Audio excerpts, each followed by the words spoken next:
कि बच्चे की रिस्पेक्ट कीजिए, बच्चे की ना रिस्पेक्ट कीजिए। आप अपने बच्चे को क्या बनाना चाहती हैं? बेटे को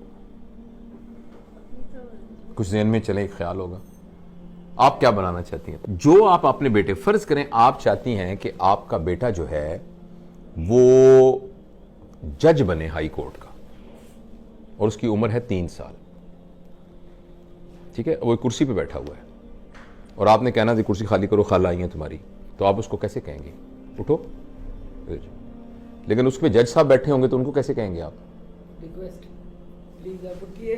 प्लीज आप, जहमत तो होगी आपको, बुरा ना मनाइए, ये मेरी छोटी बहन आई हुई है, तो आप अगर वहां तशरीफ रख लें तो मैं आपका बड़ा शुक्रगुजार होंगे। तो मी लॉर्ड, जो आप उसको बनाना चाहते हैं ना, उसके लिए उसको तैयार करने का मतलब यह है कि उसकी वैसी इज्जत करें जो आप उसको बनाना चाहते हैं। आप उसको हाफिज़े कुरान बनाना चाहती हैं, और उसको कहते हैं उठो, तुमने खाना क्यों नहीं खाया, कपड़े देखे तुम्हारे कितने गंदे हो गए, चलो जो। उसकी वैसे इज्जत कीजिए जैसे हाफिज़े कुरान की इज्जत करनी है। आपने जो उसको बनाना है उसकी वैसे इज्जत करनी शुरू कर दीजिए। और प्लीज आप याद रखिए, किसी फेलियर की वजह से अपने बच्चे की इंसल्ट ना कीजिए। बच्चे के लिए सबसे बुरी बात है इंसल्ट। जब पेरेंट्स को गुस्सा आता है ना, अपना इलाज कराइए गुस्से वाली वर्कशॉप्स अटेंड कीजिए, इसलिए कि वो एक इंडिविजुअल है। आप जरा मेरी इंसल्ट करके दिखाइए मुझे इस वक्त, आप नहीं कर सकेंगी। मैं जुर्रत नहीं कर सकता आपकी इंसल्ट करूं। मैं जरा सा आपसे बदतमीजी से बोलूं, आप उठ के खड़ी हैं, क्या मतलब भाई? आप उठ के मोबाइल फेंक के आप उठ के चलने जाना शुरू कर देंगे। आपके बच्चे के अंदर भी वही जज्बात हैं, मगर इत्तफाक से वो आपसे कमजोर है। जब आपने बच्चे को थप्पड़ मारा है ना किसी बात पर, वो बच्चा आपको थप्पड़ मार नहीं सकता, मगर आप यकीन कीजिए वो थप्पड़ आपने बैंक में जमा करा दिया है। लेकिन सर, हमने तो ये सुना है ना कि अगर जैसे उस्ताद डांटता है या जो पेरेंट्स होते हैं वो डांट रहे हैं, या तो वो आपकी बेहतरी के लिए आपके सामने आपको डांट रहे हैं, आपके पीठ पीछे आपको बुरा, लेकिन इससे बेहतरी नहीं हो रही। इसको साइंटिफिक स्टडीज ने बताया है कि इससे बेहतरी नहीं हो रही है। अगर ऐसी होती तो डांटने से बेहतरियां हो जाती। तो जब हमारे पेरेंट्स ने हमें डांटा तो हम तो सही हो गए। एक्सक्यूज आपको लग रहा है? मैं एक बात आपको 2 मिनट मैं इस बात को खत्म कर लूं ताकि हम इसको समेट लें, फिर बीच में से जो ज़िमनी बातें निकलेंगी हम डिस्कस करेंगे। देखिए, जब आपने बच्चे को थप्पड़ मारा है ना, या कहा है तुम नालायक इंसान हो, और अगर तो वो 7 साल से कम उम्र का है ना, फिर तो इससे बेहतर था कि आप उस बच्चे को कत्ल कर देते। ये ज्यादा, मतलब मैं एक्सजरेट करके बयान कर रहा हूं, सिर्फ एक इमोशन उसमें अटैच करने के लिए। मगर 7 साल से कम वाले के अंदर आपने रिकॉर्डिंग मशीन में डाल दिया ना, तुम नालायक इंसान हो, तुम जिंदगी में कुछ नहीं कर सकते, भटकोगे तुम गलियों के अंदर। आप यकीन करें, वो 7 साल के बाद सारी जिंदगी आपकी इस बात की लाज रखते हुए साबित करेगा कि मैं भटकूंगा। वो साबित करेगा कि मैं भटकूंगा। और अगर आपने उसको थप्पड़ मार दिया, वो थप्पड़ बैंक में जमा हो गया, जैसे मैंने अर्ज किया था, और उसमें फिर बैंक जैसे हर साल सूद देती है, वो सूद के साथ इकट्ठा हो रहा है। अभी वो आपको थप्पड़ मार नहीं सकता, एक वक्त में आएगा वो आपको थप्पड़ मारने के काबिल हो जाएगा, और वो आपको थप्पड़ मारेगा। वो थप्पड़ जरूरी नहीं कि फिजिकल मारे, वो अचानक कहेगा मामा मुझे दुबई में नौकरी मिल गई है। आप कहेंगे मेरा तो एक ही बेटा है, लेकिन मामा आखिर रोजगार के लिए मुझे जाना ही होता है।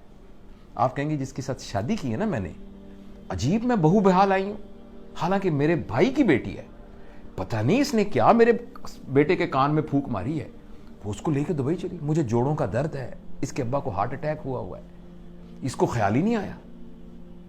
वो थप्पड़ था जो कि सूद के साथ इकट्ठा हुआ है, और वो अब उसने आपके मुंह पे मारा है।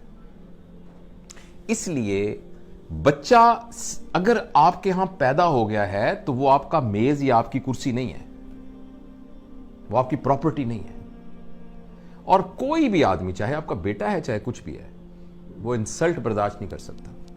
इंसल्ट को रिएक्ट करना उसको नहीं आ रहा इस वक्त, इसलिए चुप करके डर के बैठ गया है। फर्ज करें वो थप्पड़ नहीं मारेगा तो उस थप्पड़ ने उसको सारी जिंदगी के लिए डरपोक भी बना। हो सकता है उसका ये रिएक्शन निकले कि वो सारी जिंदगी के लिए थप्पड़ खाना, वो थप्पड़ खाता रहेगा। वो बंदा होगा जिसको उसका बॉस भी थप्पड़ मारेगा जिसको देखे ना, मां वो है कि जब कोई गलती करके आएगा तो उसने मां के दामन में अपने आप को छुपाना है, उसी मां ने उसको थप्पड़ मारा है। तो मां का फिजिकल होना तो इतना बड़ा क्राइम है कि जो हम सोच भी नहीं सकते। और इसको मैं अपनी तरफ से नहीं कह रहा, इसको पूरी साइकोलॉजी ने, पूरी चाइल्ड साइकोलॉजी ने साबित किया। अगर आपने बच्चे की बेइज्जती कर दी ना, किसी बात के ऊपर बेइज्जती कर दी, ये बेइज्जती अगर वो आपके खिलाफ नहीं इस्तेमाल करेगा तो वो पूरी दुनिया को इजाजत दे देगा अपने खिलाफ करने की। तो दूसरा ये है कि उसकी बेइज्जती ना करें किसी बात। और खासतौर पे आप बेइज्जती किस बात पे कर रहे हैं मुझे बताएं? तुम्हारे नंबर नहीं आए सही? क्या जिंदगी नंबर गुजारने का नाम है? नंबरों के ऊपर जिंदगी होनी चाहिए। मेरे पास मेडिकल कॉलेज में स्टूडेंट्स आते हैं 1200। मैं पब्लिक मेडिकल कॉलेज का हूं जिसमें मुफ्त, तकरीबन मुफ्त पढ़ाई होती है। तो 80,000 बंदों में से चुन के आते हैं बंदे 3,500, जिसमें से 350 मेरे पास आते हैं। आपके ख्याल में वो क्या बच्चे होते होंगे जो 1200 नंबर लेके आते हैं? और वो पहला इम्तिहान जब होता है ना, हाय अल्लाह हमारा इम्तिहान हो रहा है, हमारी स्टेज हो रही है, कहीं मैं फेल ना हो जाऊं।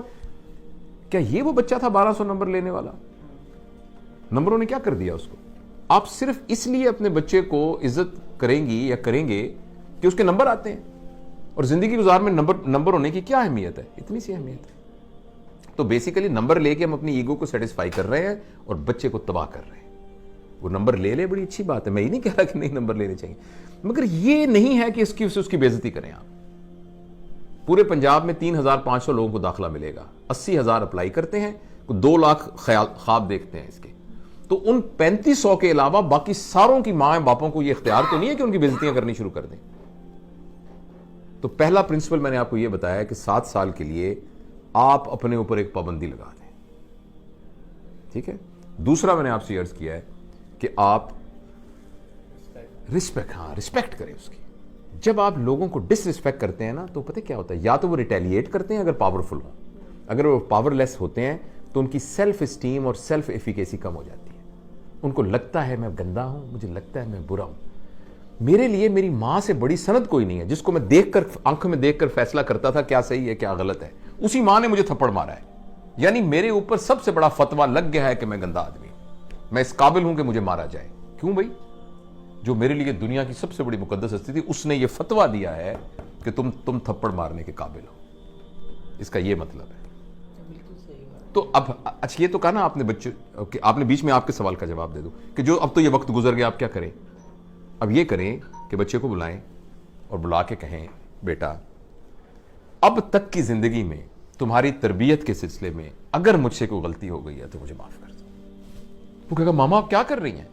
क्योंकि वो सब कुछ उसके सबकॉन्शियस में। उसका नहीं बेटा, मेरा ये फर्ज है कि मैं तुमसे कहूं, मैंने कोशिश नहीं की, मैंने जान के कुछ नहीं किया, मैं तुमसे बहुत प्यार करती हूं, तुम मेरे दिल के टुकड़े हो, लेकिन फिर भी मैं समझती हूं कि तुम्हारे कॉन्शियस में, सब कॉन्शियस में किसी जगह अगर तुम्हें ख्याल हो कि मां ने मुझे, मैं बेटा माफी मांगती हूं, प्लीज मुझे माफ कर दो, और मैं तुम पर इतबार करती हूं, मैं तुमसे बहुत मोहब्बत करती हूं, और आइंदा तुम्हें मैं बिल्कुल नहीं कहूंगी, लेकिन तुम सिर्फ एक वादा करो, जो तुम्हारे दिल में हो मुझे बता दिया करो, लेकिन मैं तुमसे वादा करता या करती हूं कि मैं तुम्हें आइंदा इंसल्ट नहीं करूंगा। हाँ, मुझे कुछ अच्छा ना लगा, मैं तुम्हारे साथ शेयर करूंगी, मैं तुम्हारे साथ आर्गू करूंगी, मैं तुम्हें समझाने, लेकिन मैं तुम्हारी बेइज्जती नहीं करूंगी आइंदा, प्लीज। तो ये इसका हल है जो बड़े हो गए उनके साथ।